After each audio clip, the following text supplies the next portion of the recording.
Hello guys, this is Sharjeel Ashraf और आप देख रहे हैं मेरा चैनल लेट मी एक्सप्लेन। और आज की इस वीडियो में मैं एक्सप्लेन करने जा रहा हूँ दी फ्लैश का ट्रेलर जो पिछले 3 दिन से हमारे बीच में है।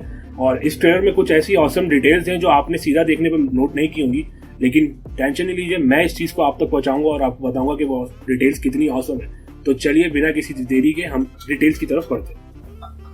तो इस ट्रेलर की शुरुआत में आप देख सकते हैं कि फ्लैश अपने घर के बाहर खड़ा है और मे बी ये टाइम ट्रेवलिंग के बाद का सीन हो, क्योंकि जिस तरह से आके खड़ा हुआ ऐसा लग रहा है कि वो उस चीज़ को सही करने आया जो पहले बुरी हो गई थी। पर यहाँ पे सबसे ज़्यादा नोट करने वाली चीज़ ये है कि उसके मेल बॉक्स में 12 नंबर लिखा हुआ है, जो कि उसका ओरिजिनली एड्रेस नहीं है। कॉमिक्स में उसका एड्रेस कुछ ऐसा था जो कि डायरेक्टली रेफरेंस करता है उसके फर्स्ट कॉमिक इशू को। अब इसके बाद वाले सीन में हम देख सकते हैं कि बैटमैन का सूट और उसका मार्क्स जमीन पे पड़ा हुआ है और आसपास खून भी है। और नोट करने वाली चीज़ ये कि ये सूट बिलोंग करता है 1999 वाले बैटमैन को, जो कि माइकल कीटन का बैटमैन है। अब अगले ही शॉट में हम फ्लैश को स्पीड फोर्स ब्रेक करते हुए देख सकते हैं, क्योंकि उसे टाइम में पीछे जाके अपनी माँ को बचाना है, जैसा वो पहले फ्लैश पॉइंट कॉमिक्स में कर चुका है। और इस कॉमिक के बारे में हम किसी और वीडियो में बात करेंगे, लेकिन इसकी वजह से टाइमलाइन पे क्या असर पड़ेगा ये मूवी इसी के बारे में होने वाली है। क्योंकि फ्लैश पॉइंट में उसने ऐसा किया था तो उसने पूरी की तरह से डीसी की टाइमलाइन को डिस्ट्रॉय कर दिया था। अब टाइम में पीछे जाके अपनी माँ को बचाने के बाद जब वो वापस आता है तो उस टाइमलाइन में 2 बैरी होते हैं, जो एक अजीब सा कॉन्सेप्ट है, क्योंकि फ्लैश पॉइंट में ऐसा कुछ नहीं हुआ था। पर इसके साथ साथ फ्लैश पॉइंट में ये भी हुआ था कि उसे अपनी पावर्स नहीं मिली थी। तो क्या यहाँ पे फ्लैश के पास पावर्स हैं या नहीं? और यहाँ एक चीज और भी नोट करने वाली है कि जो दूसरा फ्लैश है उसका सूट काफी हद तक रिवर्स फ्लैश से बहुत ज्यादा मिलता जुलता है। तो क्या वो रिवर्स फ्लैश है? क्या वो विलन है? Who knows.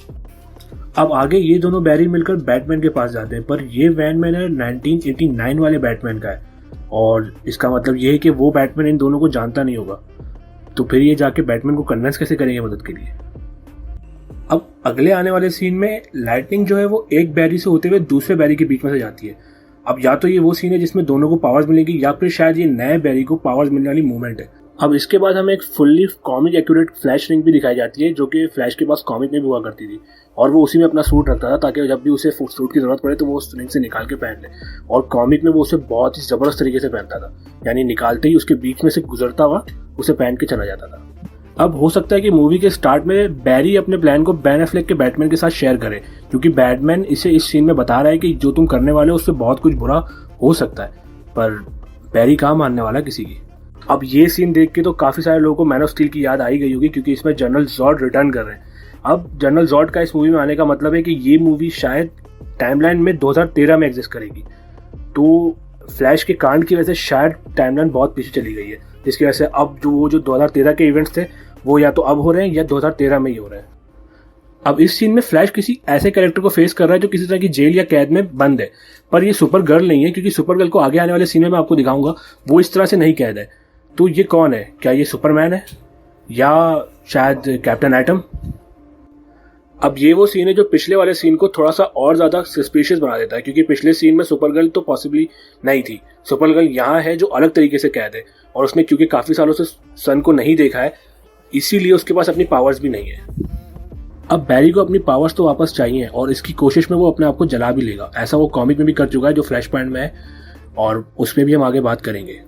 और इस शॉट में हम बैट केव का एक ऑसम शॉट देख सकते हैं जिसमें बैट मोबाइल भी है, और ये बैट केव जो बिलोंग करती है 1989 वाले बैटमैन को, और ये बहुत ही ऑसम दिखाई दे रही है। लेकिन ऐसा लग रहा है कि शायद माइकल कीटन का बैटमैन काफी टाइम से बैटमैन नहीं बना है, क्योंकि हर चीज कपड़ों में ढकी हुई है। इस सीन में मैं थोड़ा सा कंफ्यूज हूँ, क्योंकि मुझे नहीं समझ में आ रहा कि सुपरगर्ल बैरी एलन को लेके हवा में जा रही है या किसी और को।